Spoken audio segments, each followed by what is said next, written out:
अस्सलामु अलैकुम रहमतुल्लाहि व बरकातुहू। अल्हम्दुलिल्लाह, आप सब खैरियत से होंगे। अल्लाह हम सबको अपनी हिफ्ज़ व अमान में रखे। आज दो ऐसी दुआएं बताने जा रही हूँ जो नबियों की दुआएं हैं। देखिए, अल्लाह रब्बुल इज़्ज़त ने नबियों को भेजा हमारी रहनुमाई के लिए कि किस तरह से ज़िंदगी गुजारनी है, किस तरह से इबादत करनी है, किस तरह से दुआएं करनी है, मुश्किल में क्या दुआ पढ़नी है। छोटी से छोटी, बड़ी से बड़ी चीज़, हर चीज़ के नबियों ने हमारी रहनुमाई की है। नबी करीम सल्लल्लाहु अलैहि वसल्लम फरमाते हैं कि ये दो ऐसी दुआएं हैं जो जब इंसान मुश्किल में अगर अपनी दुआओं में शामिल करता है इन दुआओं को, तो पहाड़ जैसी उसकी मुश्किल भी ऐसे आसान हो जाती जहाँ से उसका गुमान भी ना हो।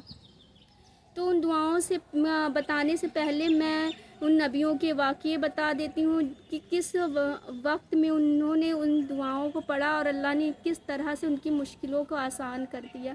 कि इब्राहीम अलैहिस्सलाम 16 साल की एज में माबूदों के बीच में रहा करते थे, जहाँ पर बुत परस्ती इतनी ज़्यादा थी कि हर कोई बुत परस्ती में ही मुब्तला था। नमरूद वहाँ का हाकिम था, लोगों को पर हुकूमत किया करता था। तो एक बार ऐसा हुआ कि पूरा शहर कोई जश्न, कोई त्यौहार होगा उसे मनाने के लिए बाहर शहर में गए हुए थे, और इब्राहीम अलैहिस्सलाम को ये बेहतरीन मौका लगा कि उन्होंने सारे माबूतों को तोड़ दिया, एक बड़ा सा जो बुत था उसको बाकी रखा और सारे बुतों को तोड़कर उसके गले में कुल्हाड़ी टांग दी। और जब त्यौहार मनाकर नमरूद, उसके साथी और पूरे शहर के लोग जब आए, लोगों ने देखा कि सारे बुत टूटे हुए हैं, तो लोगों को बड़ा गुस्सा, और सबको पता था कि इब्राहीम अलैहिस्सलाम ही एक वाहिद उस शहर में बाकी थे। तो उनको बुलाया गया और नमरूद ने पूछा कि ये तुम्हारा काम है? तो इब्राहीम अलैहिस्सलाम फरमाते हैं कि ये देखो, ये जो बड़ा बुत है इसी के गले में कुल्हाड़ी टंगी है। ये कह रहा था कि ये छोटे छोटे बुतों की क्या ज़रूरत है, जब मैं यहाँ पर हूँ तो इन छोटे बुतों की लोग क्यों पूजा करते हैं, सिर्फ मेरी पूजा क्यों नहीं करते। इसलिए इसने गुस्से में सारे बुतों को तोड़ दिया। तो वहाँ पर लोग कहने लगे, ये ऐसा कैसे कर सकते हैं, ये तो बोल भी नहीं सकते, ये ऐसा कैसे कर सकते हैं। तो उस वक्त ना इब्राहीम अलैहिस्सलाम को लोगों की हिदायत के लिए बहुत अच्छा मौका मिला। उन्होंने फरमाया कि ये जो बुत हैं, ये जो अपनी कमरबंद भी इनके दूसरे अफराद बांधते हैं, तो ये ना ये आपको नफ़ा दे सकते हैं ना नुकसान दे सकते हैं, तो आप इनकी क्यों पूजा करते हैं। तो नमरूद और उनके जो साथी थे उनको बड़ा गुस्सा, कहा कि जो भी मेरे बुतों को तोड़ेगा हम उसको सज़ा देंगे, ऐसी इबरतनाक कि लोग उसको देखकर, उस सज़ा को देखकर उनके लिए इबरत हासिल हो। तो नमरूद आग तैयार करता है, इतनी शदीद आग कि 3 दिन और 3 रातें मुसलसल वो आग जलती रहती है। उससे कितनी किलोमीटर लोग उसके करीब भी नहीं जा सकते थे, इतनी शदीद आग। काफ़ी टाइम तक लकड़ियाँ इकट्ठा की गई उस आग को कि वो चाहता था कि आग आसमानों तक पहुँचे, इतनी शदीद आग।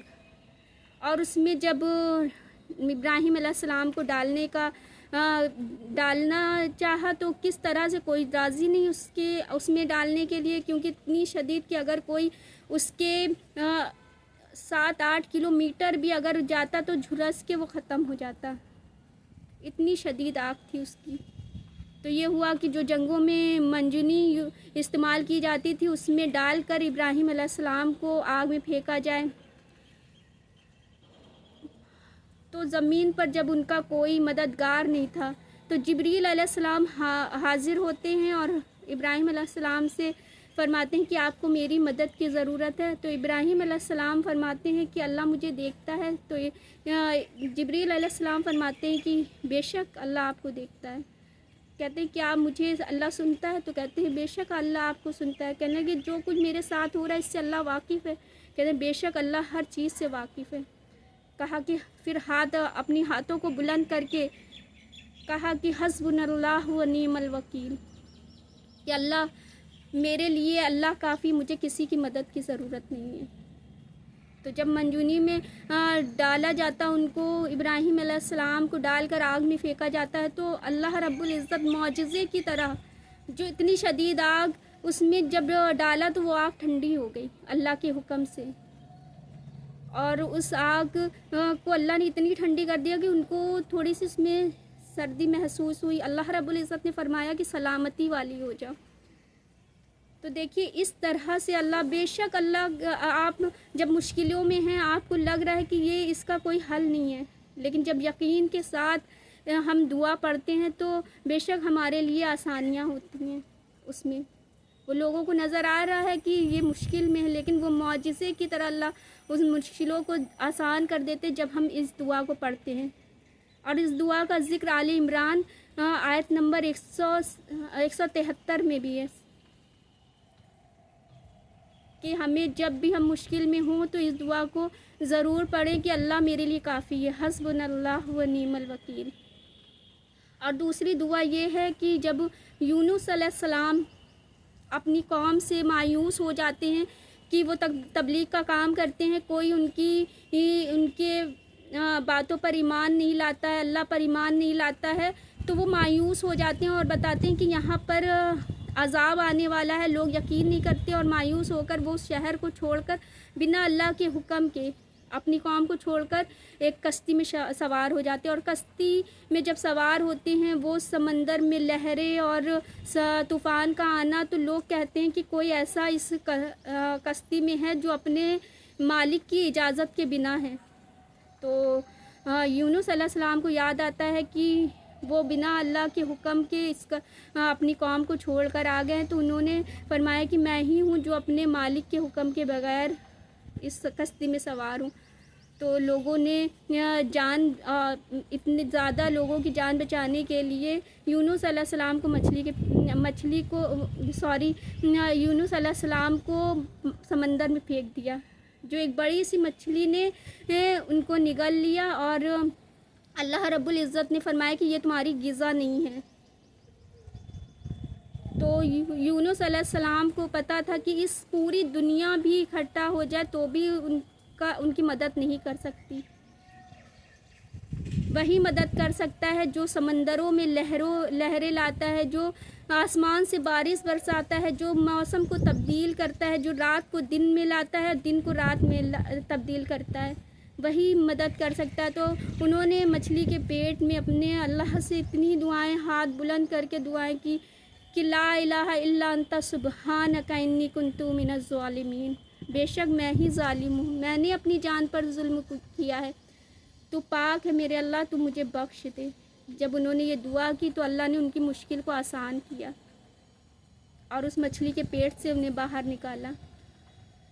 تو دیکھیے ہماری مشکلیں چاہے جتنی بھی بڑی ہوں، لیکن جب ہم دعائیں کرتے ہیں، دیکھیے دعائیں ہاتھ اٹھا کر دعا کرنا کوئی ایسا نہیں ہے کہ جادو کی طرح وہ دعا قبول ہو جائے، دعا کوئی جادو نہیں ہے، لیکن جب ہم یقین سے اللہ کی محبت کے ساتھ، رجوع اور خشوع کے ساتھ اپنی آنکھوں میں وہ شدت جس سے آنکھوں میں آنسو نکل آئیں، اس طرح سے جب ہم دعائیں کرتے ہیں تو اللہ یقیناً ہماری دعاؤں کو اس طرح سے قبول کرتا ہے جیسے کہ ہم سوچتے ہیں کہ ہم خواب سو جائیں اور خواب دیکھ رہے ہوں، اور وہ خواب جب ہم اٹھیں تو وہ خواب کی طرح ہماری مشکلیں آسان ہو جائیں، ہماری زندگی سے وہ مشکلیں دور ہو جائیں، جیسے کہ ہم آسانی چاہتے ہیں ویسی آسانی ہو جائے۔ تو اسی طرح سے اللہ آسان کر دیتا ہے، جیسے کہ آپ خوابوں کو بھول جاتے ہیں دیکھ کر، اسی طرح سے ان مشکلوں کو بھی جب آسانی آتی ہے تو آپ ان مشکلوں کو بھی بھول جائیں گے۔ اس طرح سے اللہ آسانیاں کرتا ہے آپ کی زندگی میں، لگتا ہی نہیں کہ آپ کی زندگی میں کوئی مشکل تھی، اور مشکل بھی اللہ انہی کے اوپر لاتا ہے جن کو اپنے قریب کرنا چاہتا ہے۔ یہ مشکل پریشانیاں، آزمائشیں اگر اچھی نہ ہوتی، اللہ رب العزت کبھی بھی نبیوں کو نہ دیتے، بالخصوص نبی کریم صلی اللہ علیہ وسلم کو سب سے زیادہ اللہ نے آزمایا۔ نبی کریم صلی اللہ علیہ وسلم سے ایک شخص نے پوچھا کہ یا رسول اللہ، اللہ کن لوگوں کو سے محبت کرتا ہے؟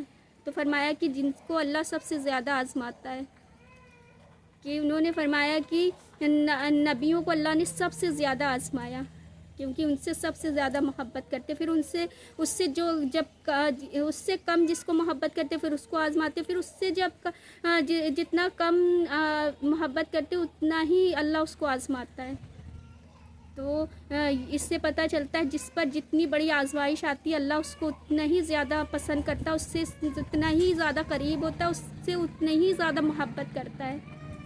तो ये आज़माइशें, परेशानियाँ, मुश्किलें हमें खूबसूरत बनाने के लिए आती हैं, हमें मज़बूत बनाने के लिए आती हैं। जो मुश्किल आपको ख़त्म नहीं करती हैं वो यकीनन आपको मज़बूत ज़रूर बनाती हैं। आप खुद समझ सकते हैं कि जब मुश्किल आपके ऊपर आती है उससे पहले आप कैसे थे और जब मुश्किल आकर आसानी आती है आप अब कैसे हो। तो ये हम सबको समझ आता है कि मुश्किलें आपको, हमें और आपको मज़बूत और खूबसूरत बनाने के लिए आती है, अल्लाह के करीब करने के लिए आती है।